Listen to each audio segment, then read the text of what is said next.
một đặt bên đây ơi con phố đó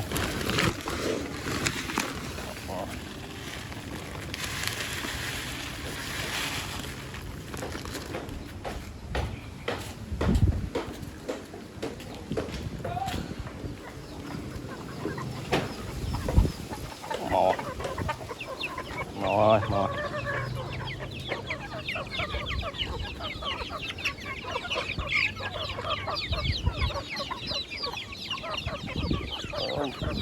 đấy mà thôn xí ốc kẹo đá đó mà rồi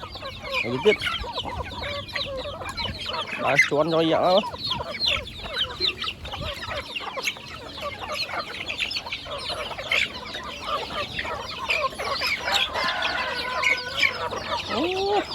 to đào na ruồi là đào na ruồi màu cái cà bánh chưng như này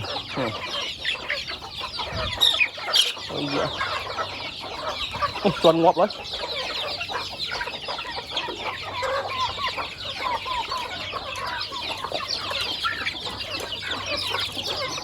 chuồn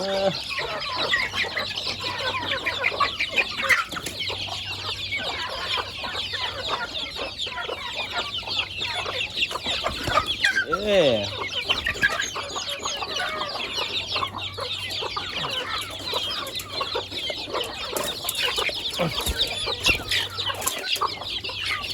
Cái này đã đợi khoan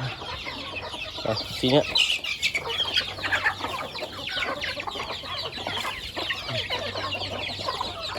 làm quay thôi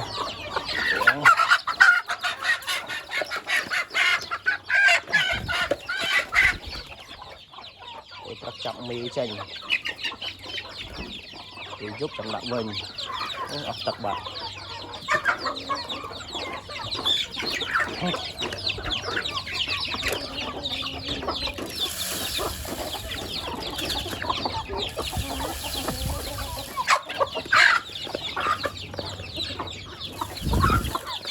bạn này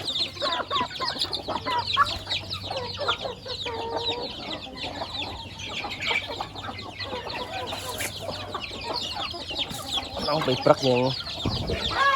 và làm vậy vẫn đã hạ ngày vậy đó rồi sẽ cọc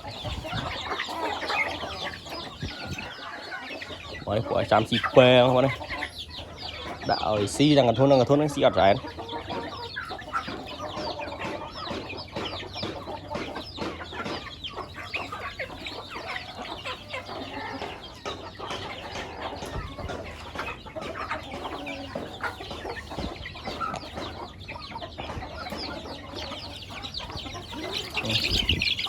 sao mình tích cái này